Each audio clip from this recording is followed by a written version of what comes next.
Assalamualaikum warahmatullahi wabarakatuh. Kami dari kelompok 5 yang beranggotakan saya Iwan Juventia serta rekan saya Hani Nurfitasari. Pada pertemuan kali ini, kelompok kami akan membahas materi mengenai teori perdagangan internasional model Hetzker-Ohlin bagian 2, di mana kelompok kami akan melanjutkan materi dari kelompok sebelumnya. Dampak perdagangan internasional di antara perekonomian dua faktor. Berbekal pemahaman atau garis besar struktur produksi dari perekonomian dua faktor, yaitu domestik dan asing, dalam melakukan perdagangan. Seperti sebelumnya, domestik dan asing memiliki kesamaan dalam banyak aspek. Mereka memiliki kesamaan dalam selera dan karena itu memiliki permintaan relatif yang identik untuk makanan dan kain jika dihadapkan dengan harga-harga relatif yang sama untuk kedua barang tersebut. Satu perbedaannya hanyalah terletak pada karunia sumber dayanya. Domestik memiliki nisbah tenaga kerja terhadap tanah yang lebih tinggi dibandingkan dengan asing. Yang pertama, harga-harga relatif pola perdagangan. Domestik memiliki tenaga kerja yang melimpah dan asing memiliki lahan yang melimpah. Contohnya, Amerika Serikat memiliki 80 juta pekerja dan 200 juta hektar tanah. Sementara Inggris mempunyai 20 juta orang pekerja dan 20 juta hektar tanah. Maka kita akan menganggap Inggris sebagai perekonomian padat karya meskipun ia memiliki lebih sedikit pekerja apabila dibandingkan dengan Amerika Serikat.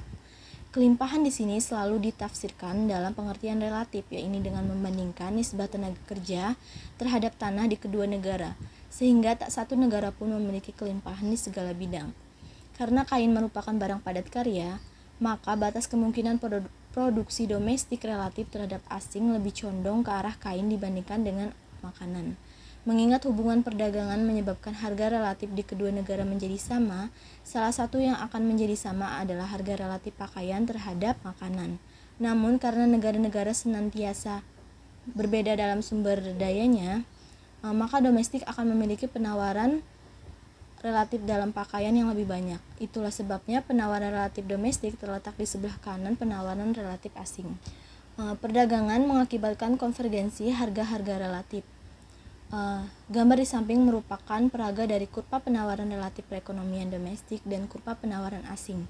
Kurva permintaan relatif yang telah kita asumsikan sama di kedua negara itu ditunjukkan oleh RD.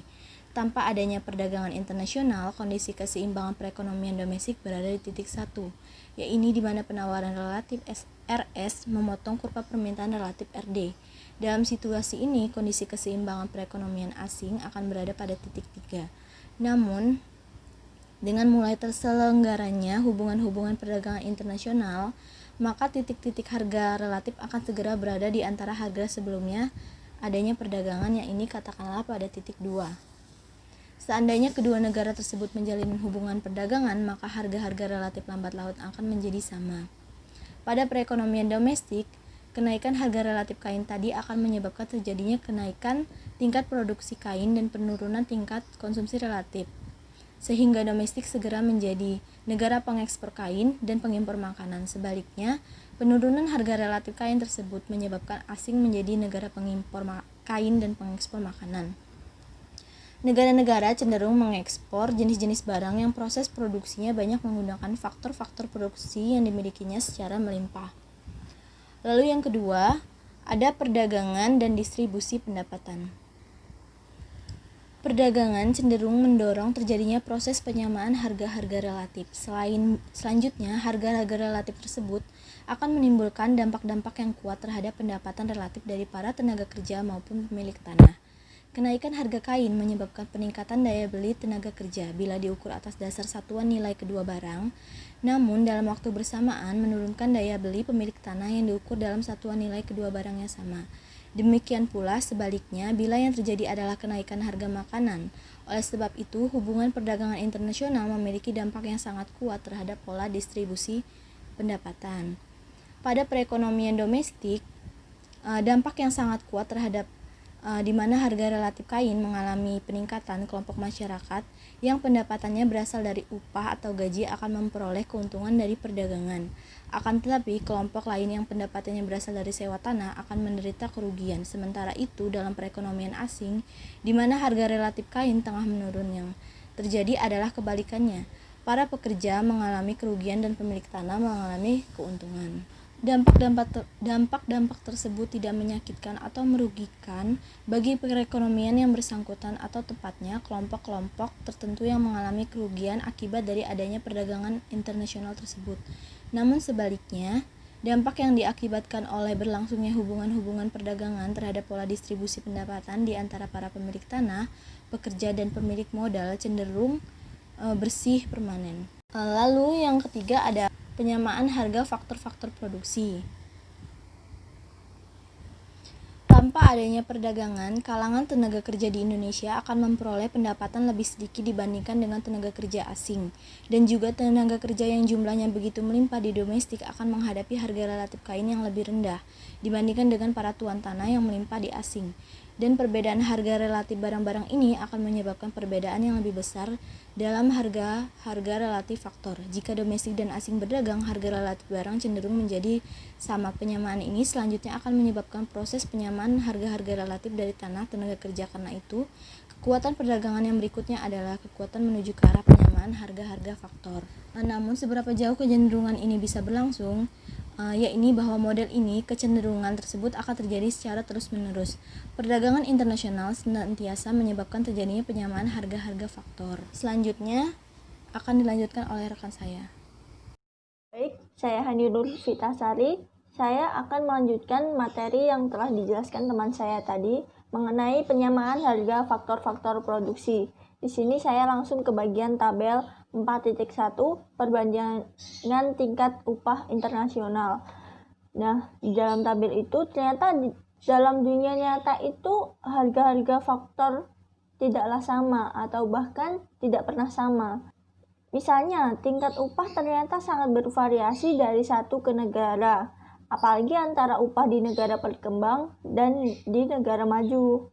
Meskipun perbedaan yang mencolok sepintas, lalu ini memang bisa saja ditafsirkan sekedar sebagai cerminan perbedaan dalam kualitas tenaga kerjanya sendiri. Namun, perbedaan besaran itu terlalu mencolok untuk dapat diterangkan hanya atas dasar tafsiran seperti itu. Nah, untuk lebih memahami mengapa model ini tidak memberikan suatu perkiraan yang akurat, kita perlu meninjau asumsi-asumsi. Kita di sini ada 3 asumsi yang penting dipegang dalam memperkirakan penyamaan harga faktor yang ternyata memang sama sekali tidak sesuai dengan fakta yang ada. Itu yang pertama kan, kedua negara memproduksi dua jenis barang sekaligus. Nah, untuk memperoleh suatu gambaran yang cukup jelas mengenai tingkat upah dan sewa tanah, itu berdasarkan informasi harga kain dan makanan pada peraga 4-34.3. Itu tabelnya ini ada di presentasi kelompok 4 yang slide ke-6, karena materi kelompok 5 dan kelompok 4 itu sangat berkaitan, maka nanti kalau pengen lihat di slide ke-6 ya teman-teman. Nah, di situ diasumsikan bahwa setiap negara akan memproduksi kedua jenis barang sekaligus. Namun, dalam prakteknya hal itu tidak selalu harus dilakukan. Dalam suatu negara dengan rasio tenaga kerja terhadap tanah yang sangat tinggi, mungkin saja tetap hanya memproduksi kain, sementara suatu negara yang memiliki rasio tanah terhadap tenaga kerja yang sangat tinggi mungkin hanya akan memproduksi makanan. Dalam keadaan seperti ini, secara tidak langsung menyatakan bahwa penyamaan harga-harga faktor hanya terjadi jika negara-negara yang terlibat dalam hubungan perdagangan tersebut memiliki karunia sumber daya yang relatif sangat serupa. Selanjutnya, yang kedua itu kan adanya kesamaan dalam teknologi. Nah, di situ dalil yang menyatakan bahwa perdagangan internasional akan mampu menyamakan harga-harga faktor sebenarnya tidak akan berlaku jika terdapat perbedaan teknologi produksi di antara dua negara.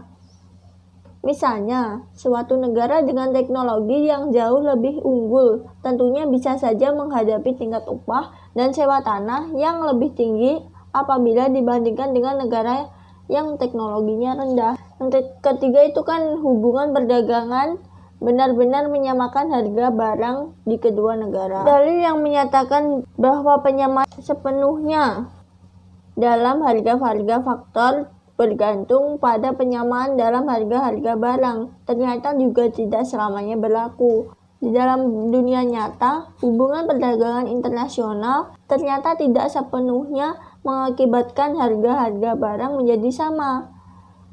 Kesenjangan harga selalu bisa timbul baik karena adanya hambatan-hambatan alamiah seperti biasanya pengangkutan maupun karena hambatan-hambatan perdagangan arti finansial seperti tarif, kuota impor, dan juga sebagainya.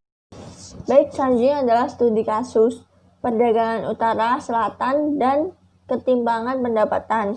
Antara penghujung 1970-an hingga awal 1990-an terjadi lonjakan ketimpangan upah di Amerika Serikat. Sebagai contoh, upah real pekerja pria berada pada persentil ke-90, yakni mereka yang memperoleh upah lebih dari 90% terbawah, namun kurang dari 10% upah tertinggi.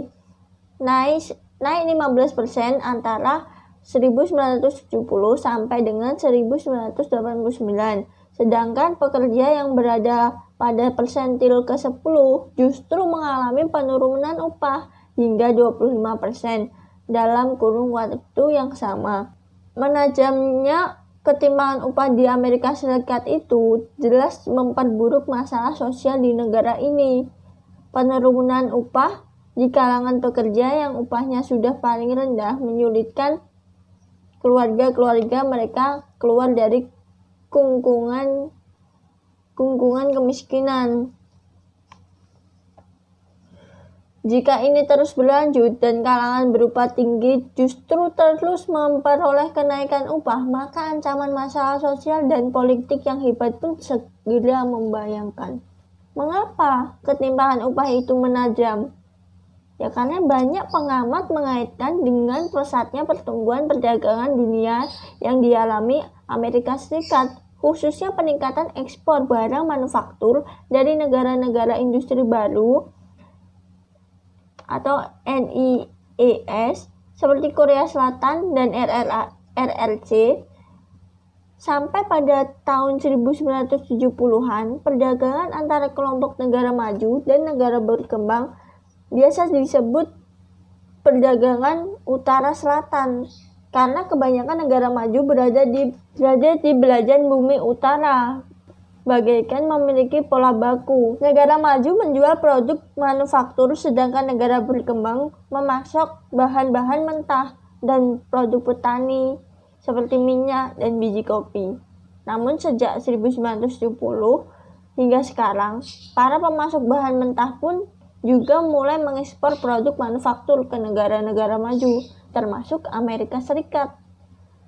Dan nilai ekspornya terus meningkat. Selanjutnya adalah penyebab utama ketimpangan upah. Nah, di sini meskipun negara maju mengekspor berbagai barang padat modal dan mengimpor produk padat karya, awal 1990-an itu belum ada perubahan signifikan dalam distribusi pendapatan antara pemilik modal dan juga tenaga kerja. Yang kedua, perdagangan internasional mempengaruhi distribusi pendapatan melalui perubahan harga relatif berbagai barang. Yang ketiga, model tadi memprediksi bahwa harga-harga relatif faktor cenderung mengalami konvergensi atau penyamaan. Yang terakhir, nilainya masih relatif kecil kalau dibandingkan dengan total pembelanjaan negara maju. Selanjutnya, saya akan menjelaskan dukungan empiris bagi model Heckscher-Ohlin.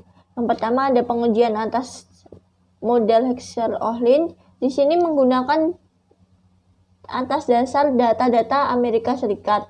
Dan sampai dengan beberapa tahun akhir ini, Bahkan sampai sekarang, Amerika Serikat merupakan kasus khusus. Amerika Serikat paling tidak sampai beberapa tahun lalu merupakan negara yang lebih makmur dibandingkan negara hampir semua di dunia. Itu Amerika Serikat yang paling makmur. Amerika Serikat bisa bekerja dengan rasio modal terhadap tenaga kerja yang lebih tinggi dibandingkan dengan pekerja-pekerja di negara lain. Meskipun beberapa negara Eropa Barat dan Jepang ini juga telah mampu menandingi ekonomi Amerika. Namun Amerika Serikat ini masih merupakan negara yang memiliki peringkat tinggi dalam rasio modal tenaga kerja.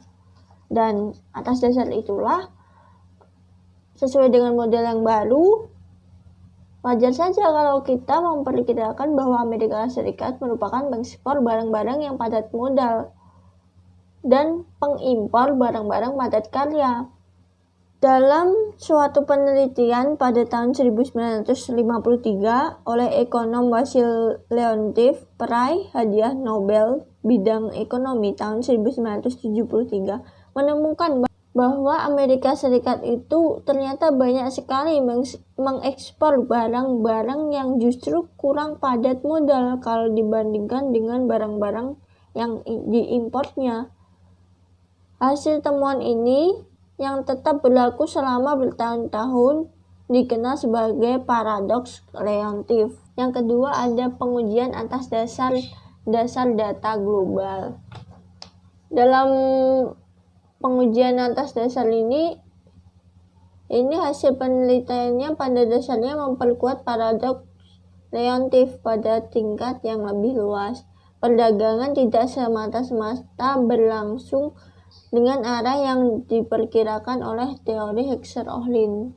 Yang ketiga, pengujian berdasarkan perdagangan utara-selatan. Di sini dituliskan, walaupun keseluruhan pola perdagangan internasional tidak terlalu sesuai dengan model Heckscher-Ohlin yang murni, namun perdagangan utara-selatan di sektor manufaktur nampaknya cukup cocok dengan teori tersebut. Teori yang mengenai perdagangan utara-selatan di utara-selatan.